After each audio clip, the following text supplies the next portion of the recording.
Hello friends, welcome to my channel Nithya Dilipkumar vlogs. இன்றைக்கி பார்த்தீங்கன்னா ஒரு பழைய ப்ராபகேஷன் வீடியோ ஒன்று போட்டிருப்பேங்க. 1 month முன்னாடி ஈஸி ப்ராபகேஷன் பண்ணது, அதோட அப்டேட் வீடியோ தாங்க. நான் வந்து இப்போ இங்கே பாருங்கள், அந்த ஸ்டெம் ப்ராபகேஷன் தான் பண்ணியிருப்பேன். தண்ணிக்குள்ளே போட்டு வச்சது பார்த்தீங்கன்னா பல்ப் மாதிரி இருக்கிறது வந்து ரொம்ப குட்டியாக இருந்திருக்கோங்க. அந்த ஷார்ட்ஸ் பார்க்காதீங்க, கீழே லிங்க் கொடுக்குறேன், பார்த்துட்டு வாங்க. அது எதுவும் நீங்கள் கம்பேர் பண்ணி பார்த்தீங்கன்னா தெரியும். கீழே வந்து அந்த ரைசோம் சொல்லுவாங்க, அந்த சின்ன வெங்காயம் மாதிரி இருக்கிறதுங்க. ஜிசி பிளான்ட் பார்த்தீங்கன்னா எல்லா பிளான்ட்லேயுமே அடியில் வந்து அந்த பல்ப் இருக்குங்க. ரொம்ப குட்டியாக இருக்கும். இதில் பார்த்தீங்கன்னா நல்லாவே பெருசாயிருச்சு.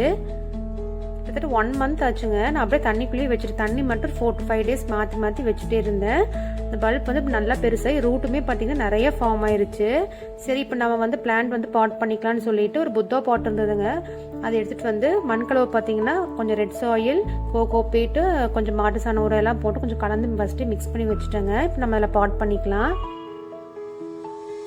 ஈஸி பார்த்தீங்கன்னா ரொம்பவே ஈஸிங்க. நம்மளுக்கு இண்டோருக்கு வந்து சூப்பராக வரும், வெயிலே தேவையில்லை. எப்போ 15 days ஒன்ஸ் இல்லை மந்த்லி ஒன்ஸ் கொண்டு வந்து வெளில வச்சிங்கன்னா கூட போதுங்க. தண்ணியுமே கம்மியாக விட்டிங்கன்னா போதும். மேல் சாயில் ட்ரை ஆனதுக்கப்புறம் விட்டிங்கன்னா போதும். 15 days ஒன்ஸ் விட்டிங்கன்னா கூட அது கீழே பல்பில் வந்து தண்ணி ஸ்டோர் ஆகிக்குங்க. அதனால் உங்களுக்கு வந்து செடி வந்து வாடாது, ரொம்ப நாளைக்கு நல்லா அப்படியே ஃப்ரெஷ்ஷாகவே இருக்குங்க.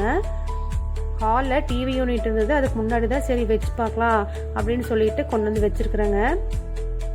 எப்படி இருக்குன்னு பார்த்து சொல்லுங்கள். சைடில் கொஞ்சம் டெக்கரேட்டிவ் ஐட்டம் 2 இருந்தது, அதுவும் வச்சு கொஞ்சம் டெக்கரேட் பண்ணலான்னு சொல்லிட்டு வச்சுருக்கிறேன். எப்படி இருக்குன்னு மறக்காமல் எங்களோட கமெண்ட்டில் ஷேர் பண்ணிக்கோங்க. நீங்களும் உங்கள் வீட்டில் ஈஸி இருந்து இந்த மாதிரி ப்ராபகேட் பண்ணி இந்த மாதிரி நீங்களும் இன்டீரியர் டெக்கரேஷனுக்கு நீங்கள் யூஸ் பண்ணிக்கலாம். இது நல்ல ஒரு இன்டீரியர் டெக்கரேட்டிவ் பிளான்ட்னே சொல்லுவாங்க. மெயின்டெனன்ஸு ரொம்ப ஈஸி.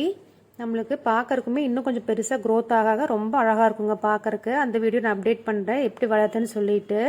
பிடிச்சிருந்தா மறக்காமல் நம்ம சேனலை சப்ஸ்கிரைப் பண்ணி லைக் பண்ணி வச்சுக்கோங்க.